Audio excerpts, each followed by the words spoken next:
உலகெங்கிலும் இருக்கும் spiritual tax நேயர்கள் அனைவருக்கும் வணக்கம். நான் உங்கள் ராம்ஜி.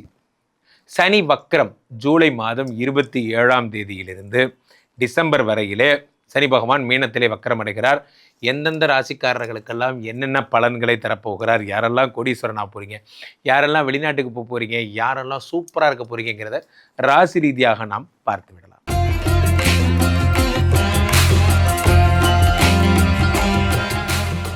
கும்பராசிக்காரர்களுக்கெல்லாம் கும்பராசிக்காரர்கள் என்றாலே குதூகலம்தான். கும்பராசிக்காரர்களுக்கு ராசிநாதனாக இருக்கின்ற சனி பகவான் வக்கரமாகிறார். ஏற்கனவே நமக்கு 1008 பிரச்சனை. ஏன்னா கும்பராசிக்காரர்களுக்கு பாத சனி போயிட்டுருக்கு. சார் அது என்னமோ சார், பாத சனி, லெக்கு சனி, ஹிப்பு சனி, ஆல் சனி கம்மிங் மை செல். கும்பராசிக்காரர்கள் எல்லோரும் வருத்தப்படுறதே என்னென்னா, எங்களை ஒரு ஆளாக செலெக்ஷன் பண்ணி ஏன் சார் எந்த சனி வந்தாலும் எங்கள்கிட்டே வரான். ஏன்னா பிகாஸ் சனி தான் உங்களோட ஃபாதர், அவர் உங்கள்கிட்ட தான் வருவார். 12ஆம் இடத்துக்குரிய சனி பகவான் 2ஆம் இடத்திலே வக்கரம் பெறுகிறார். அருமையான விஷயம். என்ன அருமையான விஷயம்? ஏன்னா சனி வக்கரம் பெறுவது அவ்வளோ நல்ல விஷயம். யார் ஒருவர் விரயத்தை தரக்கூடியவர் அவரே சுபமாக மாறினால் என்னாகும்? சுபவிரயமாக மாறும். ரொம்ப சந்தோஷம். அப்போ கூட நீங்கள் எனக்கு காசு தரப்போகிறதில்ல, சுபவிரயமாக மாற்றி குடும்பத்துக்கு தான் கொடுப்பேன். ஆமாம், கண்டிப்பாக. 2 குடைவன் 2ஆம் இடத்துல வக்கரம் பெறும்பொழுது 2 நல்ல விஷயம். ஒரு நல்ல விஷயம், ஒரு கெட்ட விஷயம். என்ன? ஒரு நல்ல விஷயம் என்னென்னா, பணம் உங்களுக்கு 12 குடைவன் வக்கரமாகும் பொழுது எதெல்லாம் தண்டத்துக்கு செலவு பண்ணமோ அதெல்லாம் நல்லதாக மாறப்போகுது. நிறைய பேர் இந்த போர் டைமில் இன்வெஸ்ட் பண்ணதெல்லாம் இப்போ போர் முடிஞ்சோடனே இன்வெஸ்ட்மெண்ட்டாக ஏறுது. இந்த மாதிரி நான் பண்ணும்போது எனக்கு அது ஐடியா இல்லாமல் பண்ணிட்டேன், சும்மா கொடுத்தாங்கன்னு அந்த லேண்ட் வாங்கிட்டேன், என் நேரம் அது பக்கத்தில் பிரிட்ஜு தான் போன்ற விஷயங்கள்லாம் திடீர் அதிர்ஷ்டமெல்லாம் ஏற்படும். ஸோ பண விஷயத்தில் அதுதான் லக்குங்கிறது. சில பேர் பார்த்திங்கன்னா இப்போ பெரிய விஷயம் உண்மையிலே கரெக்டாக பண்ணுவாங்க, ஆனால் அவங்களுக்கு அந்த ராசி ஒர்க் அவுட் ஆகாது. சில பேர் விளையாட்டுக்கு பண்ணுவாங்க, ஒர்க் அவுட் ஆகும். அது ஏன்னா அதுதான் ராசிங்கிறது. இது ஒரு நல்ல விஷயம், அது சுபவிரயம். அப்போ நீங்கள் என்ன பண்ணுவோம்? ஒரு 1 லட்ச ரூபா காசு எடுத்துகிட்டு போய் 1 லட்சமா? ஆமாம், ஏன்னா இந்த வருஷம் ஃபுல்லாக ட்ராவல் பண்ண போகிறீங்களே. ஸோ இப்போ 1 லட்ச ரூபாய் எடுத்து 100 ரூபா நோட்டாக முறிச்சு வச்சுக்கிட்டிங்கன்னா ஒரு 100 கல்யாணத்துக்கு போகிற மாதிரி இருக்கும். அந்த மாதிரி 100 × 100ன்னு கணக்கு போடும்போது கரெக்டாக இருக்கும். ஸோ அந்த 100 கல்யாணமும் இப்போலேருந்து 6 மாதத்தில் ஒரே ட்ராவலிங் தான். நம்ம சம்பாதிக்கல வேறு விஷயம். ஆனால் நம்ம பிரயாணம் மட்டும், இன்று கோயம்புத்தூர் விஜயம், நாளை பொள்ளாச்சி விஜயம். ஆமாம், டெய்லி எங்கே தான் சார் போகிறீங்க? ஒவ்வொரு இடத்துல விழாக்கு கூப்பிட்றாங்கல்ல.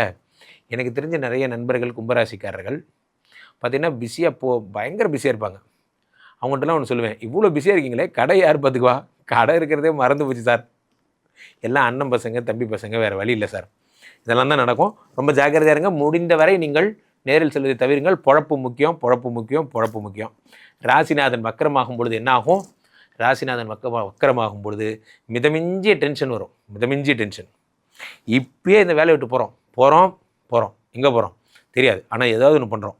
அது போன்ற வாழ்க்கை மேலே ஒரு விரக்தி வரும். இந்த ஜூலை 27க்கு அப்புறம் ராசிநாதன் வக்கரமாகும் பொழுது இந்த உடல், இந்த உயிர், இது மாதிரி எல்லாத்து மேலேயும் ஒரு வெறுப்பாக இருக்கும். சில நேரங்களில் மனம் ஒரு விரக்தி நிலை அடையும். என்ன அப்படின்னா, இது வரைக்கும் நம்ம என்ன தானே சம்பாதிச்சோம்?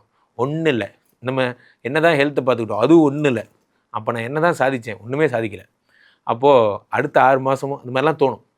பாசிட்டிவான ஒரு நண்பர்களையாவது பக்கத்தில் வச்சுக்கோங்க. நான் அடிக்கடி சொல்கிறது தான், எப்பொழுதெல்லாம் மனசு டல்லாக இருக்கோ பாசிட்டிவான நண்பர்களை பக்கத்தில் வச்சுக்கோங்க.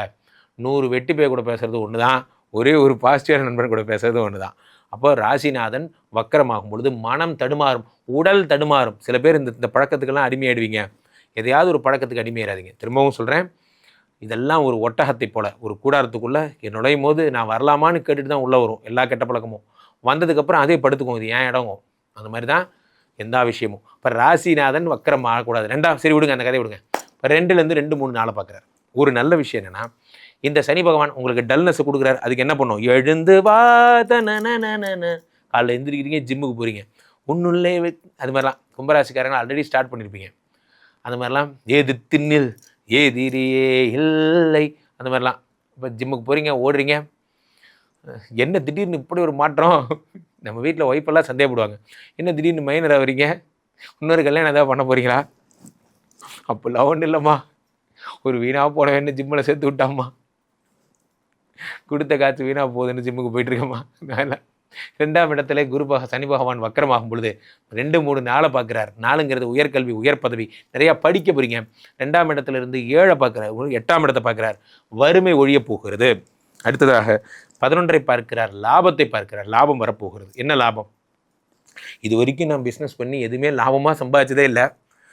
பெரும்பாலான டிரைவர்ஸ் எல்லாம் பாருங்கள், பெரும்பாலான இட்லி கடை வச்சுருக்கிறவங்க நான் பார்த்துருக்கேன், என் பர்சனல் அனுபவத்தில் சொல்கிறேன். பெரும்பாலான சாதாரண உணவு கடை வச்சுருக்கிறவங்கலாம் அது தர்மத்துக்கு தான் ஓட்டுவாங்க. நான் பார்த்துருக்கேன். என்னப்பா பெரிய லாபம் எதுவும் இல்லைப்பா, நம்மளால 4 பேர் சாப்பிட்டா போதும்பா, அப்புறம் எதுக்குங்க கடை வச்சுருக்கீங்க சம்பாதிக்காமல்? கும்பராசிக்காரர்கள் குணமே அப்படி தான். சம்பாதிக்கணுங்கிற நிலையை தாண்டி சேவை மனப்பான்மைக்கு போயிடுவாங்க. 11ஆம் இடத்தை இனிமேல் சனி வரும்போது ஒன்றுத்தையும் ப்ராஃபிட்டாக சம்பாதிக்க ஆரம்பிக்க போகிறீங்க. கும்பராசிக்காரர்கள் குணமே மாறப்போகிறது. ஒன்று சுபவிரயமாக போகுது, நிறைய படிக்க போகிறீங்க, உடம்பை பார்த்துக்க போகிறீங்க. அதே மாதிரி தேவையில்லாத டென்ஷன் வரும். திரும்பவும் சொல்கிறேன், அமைதியாக இருங்க. கோபப்பட்டால் குடும்பம் 2ஆக போயிடும். காரணம் ஏற்கனவே ராசியில் ராகு, ஒய்ஃப் டைவர்ஸ் பேப்பர் வச்சுட்டு எப்படான்னு வெயிட்டிங்கில் இருக்காங்க. நம்ம வீட்டு நடுவில் வேறு நம்ம மாமனார் மாமியார் நடமாட்டம் வேறு ரொம்ப அதிகமாக இருக்குது. அப்போ நம்ம என்ன செய்யணும்? வீட்டுக்கு சுற்றி அப்படி போயிடணும். வீட்டுக்கு அவங்க கண்ணில் படக்கூடாது. என்னென்ன நம்ம கெத்துக்கு அசிங்கமாக வீட்டை சுற்றி போகிறீங்க, என் மாமியார் நடமாட்டாங்க அதிகமாக இருக்குது, அவங்க கோவம் வந்துடும். கோவம் வந்தால் குடும்பம் ஒன்றா. அமைதியாக இருங்க. ராசியில் ராகு டிசம்பர் 6 தான் போகிறார். அதனால் உங்களுக்கு இன்னும் அபாயம் இன்னும் தொடருது. அதனால் ஜாக்கிரதையாக இருங்க. குடும்பம் 2ஆக போயிடும். அமைதியாக இருக்கணும். ஒய்ஃப் ஏதாவது கூப்பிட்டாங்கன்னா, ஒன்றும் இல்லை, நான் ரொம்ப டயர்டாக இருக்கேன், எனக்கு தூக்கம் வருதுன்னு தூங்கிடணும். எதையும் பேசக்கூடாது. அமைதியாக இருங்க. கும்பராசிக்காரர்கள் அமைதி காத்தல் நலம். பொதுவாகவே நண்பர்களே, ஒரு விஷயம் என்னென்னா, சனி கொடுத்தால் எவர் தடுப்பார். சனி பகவானை பொறுத்த வரைக்குமே எதை கொடுத்தாலும் அள்ளி கொடுக்கறது அவரோட பழக்கம். இந்த சனி பகவான் வக்கரம் பெறும் இந்த நேரத்தில், இந்த 6 மாதத்தில் எதை பண்ணாலும் டபுள் ட்ரிபிளாக பண்ணுறார். என்றைக்குமே நான் சொல்லுவாங்க, நல்லவனை நம்புறத இவர் கெட்டவன் திருந்தி நல்லவன் ஆகிட்டான்னா அவனை நம்பலாம். காரணம் என்னென்னா, அவர் திருந்தி இப்போ தான் ஒரு நல்ல வாழ்க்கை வாழணும்னு நினைக்கிறார். அந்த மாதிரி இந்த சனி பகவான் வக்கரமாகும் பொழுது தான் செய்த தீய பலன்களெல்லாம் நல்ல பலன்களாக மாற்றணும்னு சனியே நினைக்கிறார். அப்போது சனி வக்கரமாகும் பொழுது என்ன ஆகும்னா, அளவு கடந்த நற்பலன்களை தருவார். நிறைய பேர் எங்கிட்ட கேட்குற கேள்வி என்னென்னா, குருஜி இப்போ சனி பகவான் மீனத்தில் இருக்கார், எனக்கு என்னென்ன ப்ராப்ளம் ஆகும்? நான் சொல்வேன், சனி மீனத்தில் இருப்பதே ஒரு பெரிய போனஸ். காரணம் என்னென்னா, அது குருவினுடைய வீடு என்பதால் இந்த குருவினுடைய வீட்டில் எந்த தோஷமும் இல்லை என்று கருதப்படுகிறது. குருவினுடைய வீட்டில் செவ்வாய் இருந்தாலும் செவ்வாய் தோஷம் கூட கிடையாது. அப்போது இந்த தோஷ நிவர்த்தி என்பது குருவினுடைய வீட்டில் இருக்கும் பொழுது ஏற்படுகிறது. ஸோ அந்த சனி காலபுருஷ தத்துவத்திலே 12 இருந்து 12 1 2ஐயும் 12ஆம் இடத்திலிருந்து 6ஐயும் 9ஐயும் எப்போவுமே பார்ப்பார். ஆக இந்த சனி பகவான் என்ன பண்ணுறார் அப்படின்னா, ஜென்ரலாகவே வேலை தரும் கடவுளாக வணங்கப்படுகிறார், கருதப்படுகிறார். அப்போ என்ன ஆகும்னா, அந்த சனி பகவானை பொறுத்த வரைக்குமே நீங்கள் என்ன ஒரு ஸ்பெஷல் விஷயம்னா, நீங்கள் இவரை நம்பி வேலை கிடைக்கும். சார் எனக்கு வேலை போயிடுச்சு சார், நான் என்ன பண்ணுறதுன்னு தெரில, எனக்கு வேலை கிடைக்குமா? எழுதி வச்சுக்கோங்க, வேலை கிடைக்கும். நான் இப்போது வாழ்க்கையில் நான் எல்லாத்தையும் இழந்துட்டேன், இதுலேருந்து எப்படி தப்பிச்சு வர்றதுன்னு தெரில, என் கடனே எனக்கு தலைக்கு மேலே இருக்குது என்றால் புதிய ஜாப், இப்போ ஏற்கனவே கிடைக்கிற சம்பளத்தை விட 2 மடங்கு சம்பளம் உடைய ஒரு புது ஜாப் எனக்கு கிடைக்கும், அதை வச்சு நான் கடன் அடைச்சிப்பேன் போன்ற விஷயங்கள் உங்களுக்கு ஏற்படும். இந்த சனி என்ன பண்ணுறாரு அப்படின்னா, தனத்தை டைட் பண்ணுறாரு. இது வரைக்கும் எதெல்லாம் ஒரு ஓட்டை விழுந்த படகு, கற்பனை பண்ணிக்கோங்க, அந்த ஓட்டை விழுந்த படகுல என்ன பண்ணுறார் சனி பகவான், உங்களை கூட்டிகிட்டு போகிறார். அப்போது அந்த படகு கவிழாமல் இருக்க என்ன செய்யணும் அப்படின்னா, என்னென்னலாம் நிறையா வேகமாக போகணும், ப்ளஸ் அந்த ஓட்டையை அடைக்கணும். அப்போ கடனை அடைச்சாதான் மேற்கொண்டு தண்ணி உள்ளே வராமல் இருக்கும். அந்த மாதிரி தான் வாழ்க்கையிலே நமக்கு வருகின்ற பொருளாதார விரயத்திற்கான முதல் காரணம் என்ன அப்படின்னு யோசிக்கும்போது, நிறைய வந்த கடன். அந்த கடனை தீர்க்கிறார் சனி. மட்டும்தான் கடனை தீர்க்கின்ற கடவுளாக வணங்கப்படுகிறார். சனி பகவான் இருக்கின்ற இடத்துல எந்த விதமான கவலைகளும் கிடையாது, எந்த விதமான பிரச்சனைகளும் கிடையாது. அதான் அவரோட ஸ்பெஷலே. ஏன்னா அவர் வந்துட்டாலே உங்களுடைய எண்ணங்கள் எப்படின்னா, ஆடம்பரம்ங்கிற இடத்தெல்லாம் தாண்டி செலவு குறைக்கணும், இனிமேல் வர்ற காலங்களில் நமக்கான விஷயங்களை நம்ம எவ்வளோ தேவையோ அதை மட்டும் வாங்கிக்கணும் போன்ற எண்ணங்கள் வரும். இந்த சனி வக்ரம் நிறைய பேருடைய எண்ணங்களில் மாறுதலை ஏற்படுத்த போகிறது, வாழ்க்கையை மாறுதல் ஏற்படுத்த போகிறது. சூப்பராக இருக்க போகிறீங்க.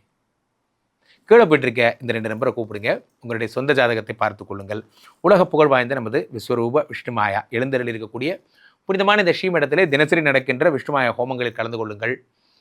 என்ன ராம்ஜி சுவாமிகளிடம் என்னுடைய இன்ஸ்டா ஐடியை ஃபாலோ பண்ணுங்கள். மீண்டும் ஒரு நல்ல பதிவில் சந்திப்போம். நன்றி, வணக்கம்.